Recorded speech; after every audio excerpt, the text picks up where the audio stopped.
Many thanks, of course, to the organizer for organizing this brilliant conference and for permitting me also to escape a little bit the harsh reality of the Polish winter. So it's really agreeable to be here in Madrid and not anymore in Warsaw, at least for some days. As you know, it's the period of fasting that is starting now. And as you know, we all have to suffer, and I will try to help you this evening with suffering, not only by presenting a thoroughly depressing conference and speech, but also by delaying the moment of dinner you probably all are waiting for by another 15 minutes or so. So my talk will be about disruption and restoration, the blueprint for the political future of Christianity in Europe. Renewal of Europe in the spirit of its centuries-old Christian tradition is an image conjured up in conservative circles everywhere in the West for decades by now. And yet it often seems not only that we have hardly come a step closer to this hope, but rather that we are moving further and further away from that goal. The degree of moral and spiritual corruption of the West is reaching new, undreamt of dimensions every day. And in the meantime, not only its moral health and economic stability are threatened, but also its very survival as an independent civilization. And this not only because of mass immigration from outside Europe, but much worse, because of the Europeans' inner estrangement from their Christian heritage and thus the very essence of their civilization. Admittedly, Western traditions also draw on sources other than Christian ones. One need only think of the Greco-Roman or the pre-Christian Celtic, Germanic and Slavic tradition. And the Church itself has long since transcended the European continent and taken fertile roots elsewhere. But European Christianity and Western identity have such broad intersections from a historical perspective that for many centuries, people have been inclined to speak even of identity. And it is clear that one cannot uproot the one without destroying the other. We need not look only at the unrests of 2020 and 2021, when under the pretext of solidarity against an allegedly systemic racism, violent clashes broke out in the United States and spread to Europe, resulting not only in looting and physical aggression, but also in the systematic damaging and destruction of our Western cultural heritage. For years, even decades, the West has been marked by a tragic inner self-destruction, in which some of the most valuable traditions of our civilization, charity, tolerance, introspection, have detached themselves from their spiritual roots, have been annexed and disfigured by progressives, and are now, so to speak, leading themselves ad absurdum, as they have abandoned their transcendental anchoring. At the same time, most conservatives seem utterly perplexed by the current evolution and, given the tightening of an ever more oppressive political correctness, become easy prey to liberalism, ignoring that it was precisely the idea of laissez-faire and of moral norms only based on the idea of harming no one and negotiating consensus that were at the very root of the present corruption. To establish a middle ground between liberalism and leftism, we have to commit to what I've called Hesperialism and present it together with a series of colleagues such as Alvino Mario, such as Chantal Del Sol from all over Europe in our book Renovatio Europae. Hesperialism draws its name from the typically Western Faustian longing for what is beyond the horizon, for utopian places such as the Hesperides, Atlantis, Avalon, Utopia, or Valinor, and is characterized as well by a positive commitment to the historical traditions of the West and thus to Christianity, as by a political strive for constructive unification of the European nations beyond EU bureaucracy and nationalistic narrow-mindedness. Thus, Hesperialism defends the idea of a Europe that, on the one hand, is strong enough to protect the individual nation state against the rise of China, the demographic explosion of Africa, the difficult relationship with Russia, and the radicalization of the Near East, but on the other hand, Such a Europe will only find acceptance if it remains loyal to the historical traditions of the West, instead of fighting them in the name of a chimeric multicultural universalism. Hence, its pillars would be a defense of the natural family, a severe regulation of immigration, the return to natural law, a protection of a socially responsible economic model, a radical implementation of subsidiarity, a reinvigoration of the cultural roots of our identity, and a renewal of our sense of beauty. Given the current situation, this may seem a vain hope, and yet there are more and more signs inspiring some forms of optimism. In the private sphere, for example, we see signs, especially among younger people, that the values often received from parents of the 1968 generation are increasingly perceived as inadequate, since their social, political, and cultural projects and promises have turned out stale, even harmful.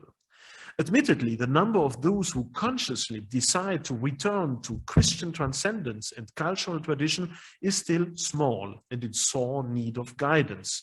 And it has been with this problem in mind that I had recently published a short breviary entitled "What is to be Done," now also published in Spanish, where I try to outline how it could be possible, even in the midst of our current civilizational decline, to remain true to our conservative ideals. But it is becoming increasingly clear that relativism, materialism, and nihilism will not, in spite of everything, be as completely victorious in the coming generations as it might have seemed only a few years ago. With the consolidation and radicalization of the current culture of death, the advocates of the culture of life are also reorganizing themselves, and perhaps with a greater understanding of its timeless significance than in many earlier centuries. But even in the field of political struggle, all hope is not yet lost. On the one hand, the threatening accumulation of various external and internal potential for conflict, be it economic, political, social, demographic, ecological, or ethno-cultural, is leading to an increasing awareness among many citizens about the gravity of the situation and the need for fundamental rethinking of our society. Though, for the moment, this awareness is often exploited by those who created the above-mentioned problems in the first place. Nevertheless, be it social polarization, the paralysis of political institutions, the risk of seeing the Christian population in big cities becoming minority groups, the disastrous consequences of the overexploitation of our environment, the failure of the education system, the hideous banalization of abortion and euthanasia, the risks of transhumanism or the moral corruption induced by the omnipresent cult of consumption, it is becoming increasingly clear to everyone that our civilization is in a state of dangerous imbalance, and that the solution cannot be a leisurely keep calm and carry on, but only a fundamental reset. It should be our aim to demonstrate that such a reset cannot be guaranteed by those responsible for the crisis, but only by return to the values which for centuries guaranteed Europe's success. However, who should and could bring about such a conversion when the already existing so-called Christian political parties have increasingly abandoned their core beliefs, whilst the so-called populist parties have only few constructive solutions to offer apart from a painful but true enumeration of our society's numerous failures? Well, for some years now, the insight has been gradually emerging that those who want to protect the Christian essence of the West must do so not only at the national, but also at the European level. A typical example of this is the role model the Visegrad states could play, which, through their close cooperation and common emphasis on the Christian heritage, are showing that there is an alternative to the extremes of narrow nation states and Eurocentric universalism. The developments of the coming years are likely to intensify this tendency, as we will witness, as is generally expected, a restructuring of the European conservative parties and a possible extension of the Visegrad sphere within the framework of the Trimarium project. Thus, in view of the steadily growing crisis of Western Europe, it can hardly be ruled out that in a few years' time, the East could become the continent's new anchor of stability, thus shifting many other parameters. The preamble for a Confederation of European Nations, which I have published on behalf of the Polish Intellectuals Association, could be a first indication of the direction into which such a new organization of European cooperation could be tending, the model for which would lie more in the subsidiarity and the transcendent self-legitimation of the Holy Roman Empire than in Jacobin centralism and laicity. Even though many people are yet to realize it, the era of the classical parties is definitely over. As the meteoric rise of Donald Trump and of his antithesis, the current French president, as well as the increasing disintegration of the classical center-left and center-right parties have amply demonstrated. In the face of the obvious failure of representative party democracy, the citizens' discontent with a ponderous and ideologically mostly interchangeable party apparatus is growing, while at the same time the longing for immediate human role models is growing. Of course, this development is not without danger when we consider the confusion which can easily be caused by the attraction exerted by charismatic personalities in times of crisis. But at the same time, such a shift in political tactics has also great potential for a rapid transformation of societal structures, which may still seem unchangeable from today's perspective. How can such a goal be achieved? While the East of Europe will probably maintain much of its democratic institutions, it is to be expected that the West will witness an impressive meltdown of traditional party democracy, and that the political conflicts will not anymore be settled within the parliaments, but rather between increasingly aggressive armed groups in the streets and between rival networks of media, while the state institutions as such will become more or less powerless outside of some strategic areas such as the city centers. In this fight, the Visegrad states could become an important asset to all Western conservative forces and a power base where resistance, reorganization, and active expansion can be organized. Whoever will show his ability to create law and order among the different parallel societies into which our civilization is fragmenting, and whoever will manage to assert the dominance of his ideological narrative within the media will then become the most credible candidate for the people, as well as for the big economic players, in order to assure stability, peace, and continuing profits, and will thus be endowed with the power to implement this new order, a power guaranteed by regular plebiscitary popular support, while the parliamentary game will fade into a merely superficial confirmation of the real power structures behind this facade. Once this general tendency is accepted as inevitable, an acceptance very far from being an easy process as the realities described above are all but ideal, it would be our duty as conservatives to ensure that this evolution is placed under the auspices of a renewal of traditional Christian values, and is meticulously prepared already now in order to create the necessary political as well as cultural conditions. Most important of all, we need to educate a wholly new generation of responsible future state leaders embodying this new ideal and capable of making responsible use of the occasions the upheavals of the next years will doubtlessly offer in order to further a conservative and Christian agenda. Only then can we expect the advent of a new Augustan age of European history, which would bring Christianity back to its place of social, political, and cultural prominence, exactly as Augustus restored the declining Roman religion 2000 years ago. Of course, for the time being, these prospects are still vague visions of the future, and dangerous ones at that. Dangerous because it is to be expected that the coming months and years will not be marked by a peaceful internal reorientation of the European citizens.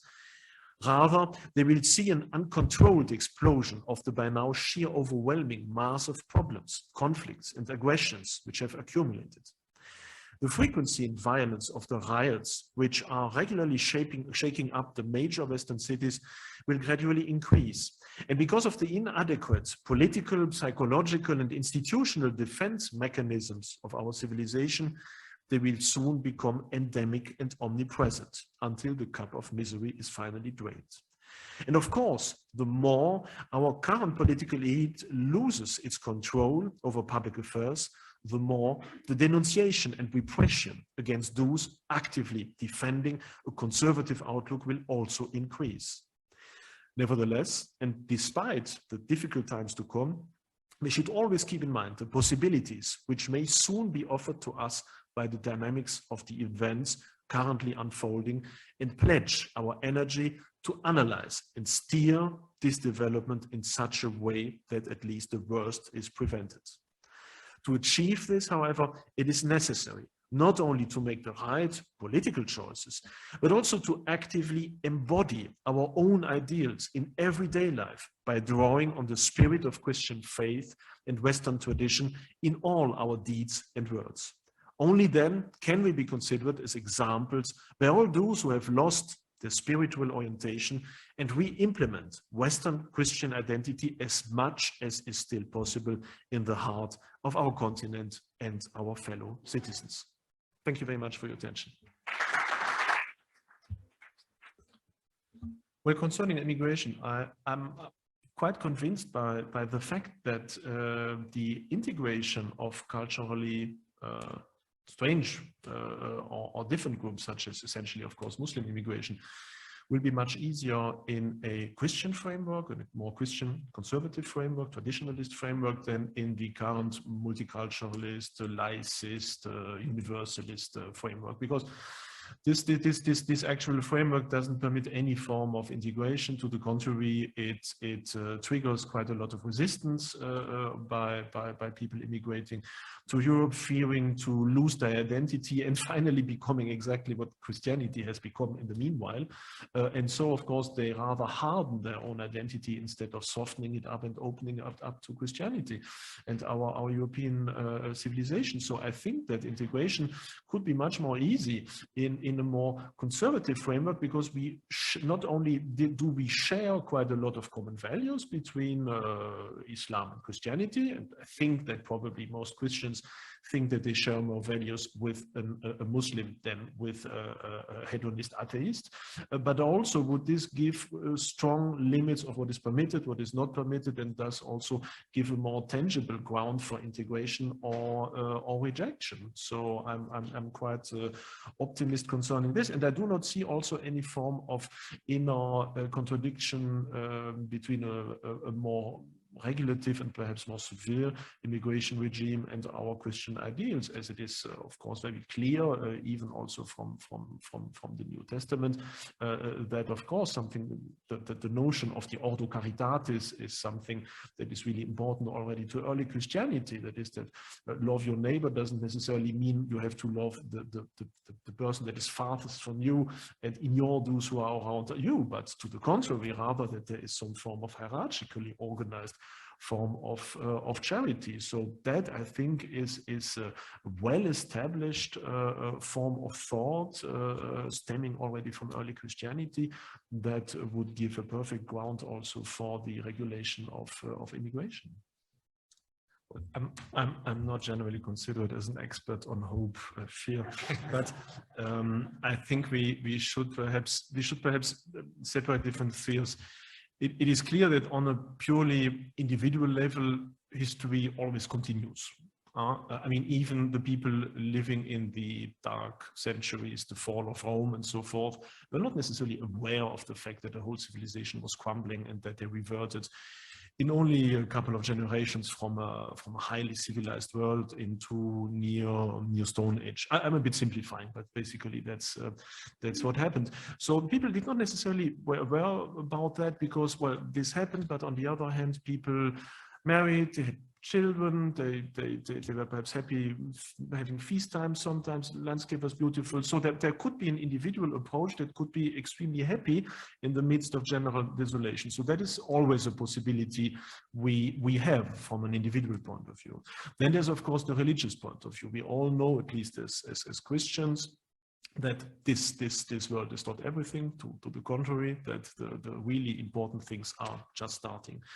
On the other side, and so that all this is in some way a gigantic game, you could say, or play in which we have to develop our true identity and show our commitment, of course, our choice, be it for what is good, truth, and beautiful, or for the other side. So that is, of course, also a more absolute perspective already addressed by people like St. Augustine when he makes this differentiation also between the earthly city and the divine city. But there's always a but, of course.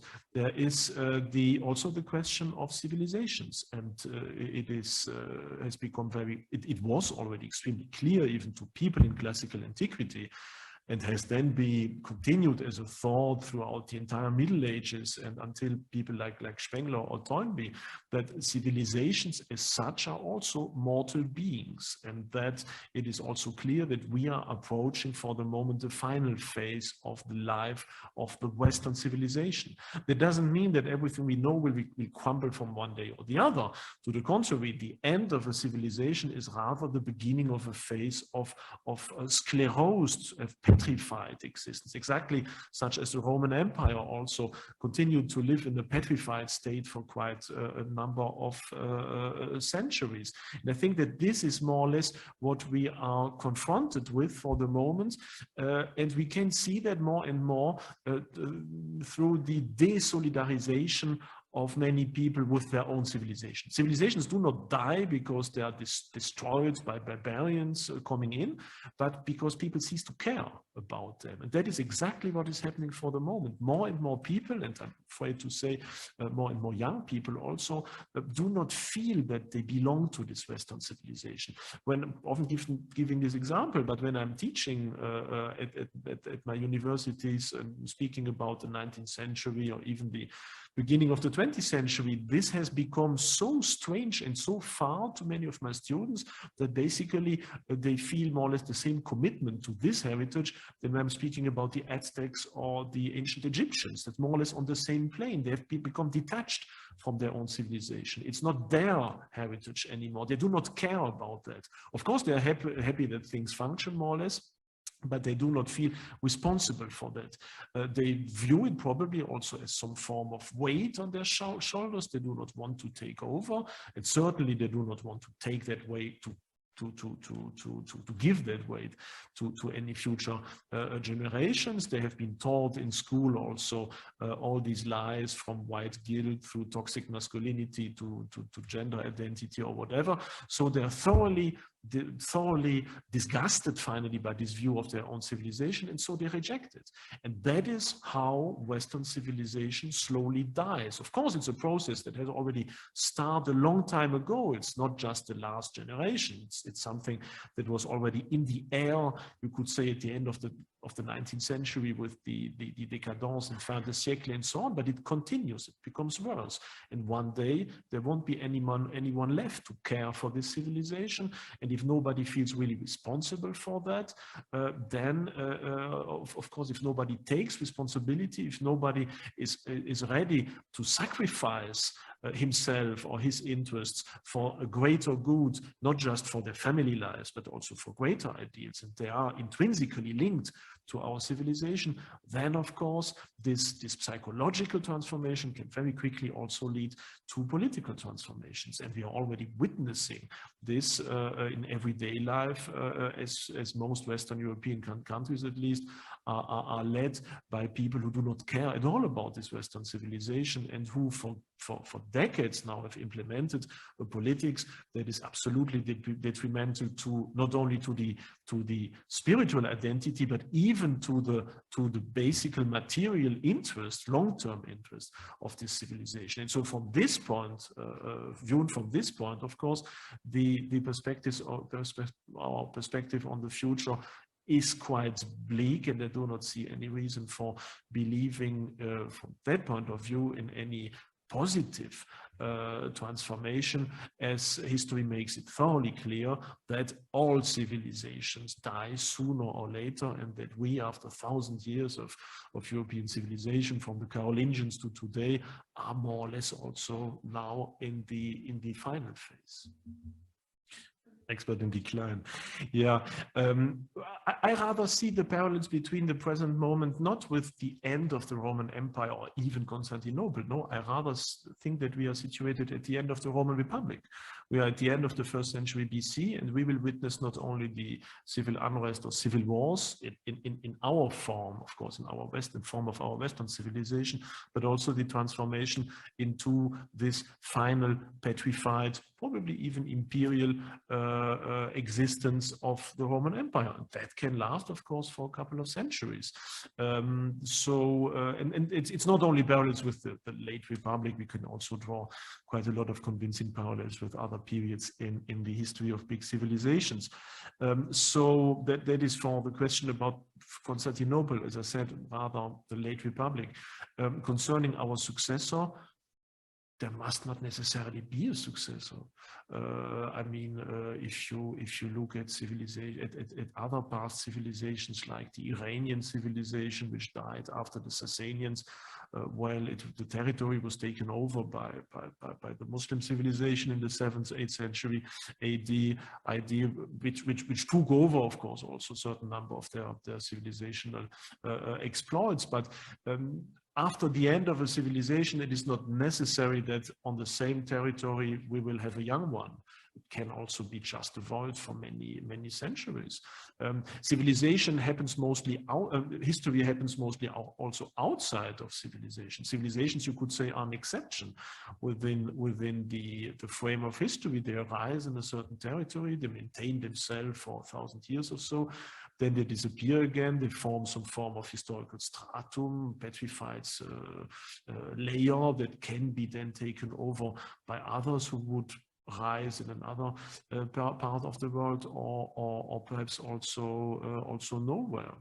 So we do not necessarily need a successor, and for the moment I do not necessarily also see any candidate. Perhaps one day, who knows, there will be a new civilization arriving in Africa, perhaps in Russia. Who knows?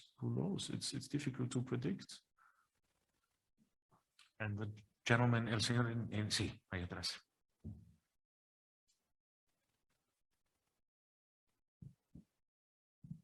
¿Puedo quitarme la mascarilla o...? I can just join José María in his also in his thanks for the organizers, for our discussion leader, for you all, of course, of being here. I think this will be a tremendously interesting 3 days, and I'm really happy that that kind of discussion is possible. And I just talked about that also at the beginning with the organizers. Such not only such a university, but also such a conference with such a subject and so difficult presentations as ours is already difficult, if not impossible, in a couple of European countries by now. You couldn't organize this in Germany, for example, without having quite a lot of important problems of people outside who would like to storm in or make some problems. And I'm not exaggerating. So I'm really happy that this is still possible in Spain. I'm happy that such a university system can exist, because this is exactly what we need in Europe. We need to share our ideals of a Christian Western civilization with young people, and to form this new generation. Because we have to insist, I think, on one point. As conservatives, we often think that we are 5% of us or so have to fight against the rest of the 95% of the other citizens. But this is not true, because more or less 90% of them don't care anyway about anything. So they, unfortunately, they follow what the media are explaining to them. So our antagonists are not 95% of people, but the other 5% on the other side. So this is the antagonist. Of course, this antagonist controls most of the media, of the academy, of the politics, and so forth. But it is not as if this is an absolutely unequal battle. So it is essentially a battle about the hearts of the people. And I'm quite sure that should through one way or the other, things like media or education system have the possibility of for 5 or even for a year or two to convey also a more conservative content, that probably these 90% of people who are currently absolutely disinterested in following leftist liberal ideals would suddenly start, probably without even noticing it, to restitute or to render our content. So there is some possibility, of course, of restoring Europe and the West to its true identity, its true glory, and it goes essentially not anymore only through politics, but through academics, through media, through schools, through our personal example. And so it's really wonderful to witness this here in Spain. So thank you very much for giving us some hope also here.